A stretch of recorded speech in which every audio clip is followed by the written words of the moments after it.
What do you think happens in a narcissist's head when you leave them or when they are done using you? Most people believe they just move on to the next person and never think about you ever again. That is absolutely not the case. In reality, they become more obsessed with you than ever. They just make sure you cannot see it. How do I know? From countless conversations I have had with narcissists during what I call accidental sessions, listening to how they obsessively bring up their exes long after the relationship has ended. When a narcissist discards you, you may think they have erased you from their life. You may think they have truly moved on. But the truth is, they carry you in their mind far more than they would ever dare to admit. And it's not about losing you as a person. They care about losing the utility you brought into their life. The regret is disguised in the smallest, strangest behavior that we are going to talk about today. I'm Danish, a narcissistic abuse recovery professional. Welcome to my channel. In this episode, we are going to uncover 5 undeniable signs a narcissist regrets losing you even if they try to hide it. Before getting started, a quick reminder, I'm doing a training on master co-parenting with a narcissist just 2 weeks from now, 23-24 August. If you want to book your spot right now, click the link in the description of this episode. The first sign is they compare their new partner to you every day, quietly resenting the fact that they have been duped by their own choice. One of the clearest yet most hidden signs is in how they silently measure their new partner against you. They will not admit it to anyone, but deep down they feel tricked. When they moved on, they expected someone better, someone easier, someone who would make them feel even more powerful.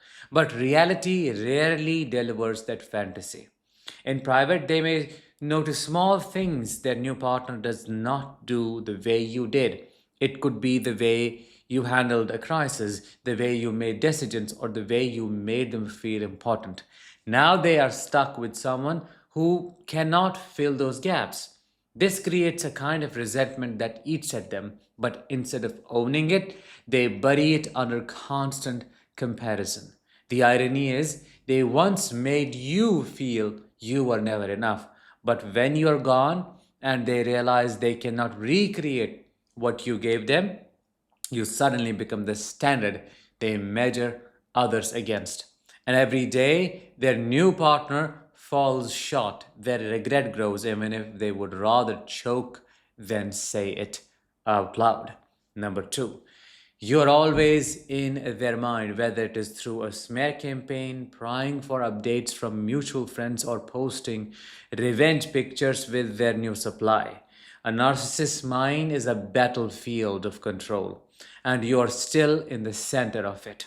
They may launch a smear campaign, spreading rumors about you, twisting the truth, or outright lying. You know how it works. This is not just to damage your reputation, though, it is also to keep you in play emotionally. They want you to feel their presence even when you are apart. This is called energetic interjection. If they're not smearing you, they may be digging for updates through mutual friends. They may frame it as innocent curiosity, but it is really about monitoring your life, who you are seeing, where you are going, how you are doing without them. They may even react with subtle jabs or passive aggressive comments based on what they hear. Then there is the most obvious one, posting pictures, photos with their new partner that seem too staged to be real. These are not happy snapshots, these are strategic uploads designed to provoke you into reacting. It's all about getting you to think about them, and in doing so, they reveal that they cannot stop thinking about you. Which brings us to sign number 3. They wear old gifts, jewelry, and belongings from you in a calculated display. They post them online for you to see. You would think that when someone is done with you, they would remove all traces of you from their life. But a lot of narcissists don't do it. They will intentionally wear or display things you gave them, and they will make sure those things are visible to the world.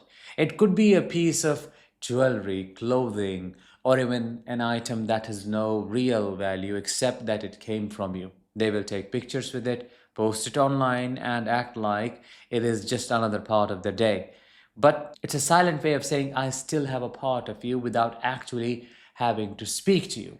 The deeper layer here is about ownership. Narcissists see people and relationships as commodities, as things to possess. By keeping and flaunting something you gave them, they keep a thread of connection alive on their terms. It is their way of showing you that no matter how far you think you have gone, they still have something that ties you to them. Sign number 4. They train your children to become their informants, gathering every detail about your life under the guise of casual conversation. This is really painful and deeply manipulative because children are involved. A narcissist sees your children as tools to keep control over you intact. They will not directly ask invasive questions, at least not always. Instead, they will turn everyday conversations with your children into information gathering missions. It may start with seemingly innocent questions. What did you and mom do this weekend? Or did dad have anyone over? On the surface, it looks like a parent showing interest, right? But over time, it becomes clear they are piecing together a picture of your life that has nothing to do with parenting and everything to do with surveillance. The saddest part is how this puts the children in the middle. It forces them to carry messages, deliver updates, and sometimes even feel guilty for sharing or not sharing. This kind of manipulation does not just keep the narcissist connected to your life, it also sows confusion and loyalty conflicts in children, which can take years to undo, unfortunately. When a narcissist regrets losing you, they will still want access to your private world. And if the only bridge left is through the children, they will use it without any hesitation. Number 5, they will deliberately show up at events where you will be present, then twist the narrative to claim you are the one trying to reconnect. If the narcissist finds out where you will be, whether it is through social media, mutual friends, or community events, they will show up acting like it's a coincidence, but it's not. Their real aim is twofold. First, to provoke a reaction from you. They want to see if you will approach them, avoid them, or look uncomfortable. Second, to control the story afterwards. If they can twist it so that others believe you are the one trying to reconnect, they get to keep the upper hand in the narrative. What makes this so insidious is that it forces you into a defensive position. Even if you did nothing to invite them, the way they frame it can make you look like the one chasing them. And that is exactly the image they want to project to cover up their own inability to stay away from you. To bring it all together, when a narcissist regrets losing you, they will never say it directly. Admitting regret would mean admitting fault, vulnerability, and guess what? A total loss of control. Those are things their fragile ego cannot handle. So instead, their regret seeps out through actions that look strange or petty on the surface, but carry a much deeper meaning when you understand the dark or evil psychology behind them. Every comparison they make, every rumor they spread, every calculated post, every manipulation of your children, and every sudden appearance is part of the same pattern. It is their way of staying tethered to you without openly admitting that you mattered more than they wanted you to believe. But the thing is, you need to understand, once you can see these signs for what they are, they lose their power. You can recognize them as the desperate attempts they really are, not as proof of your worth or your failure.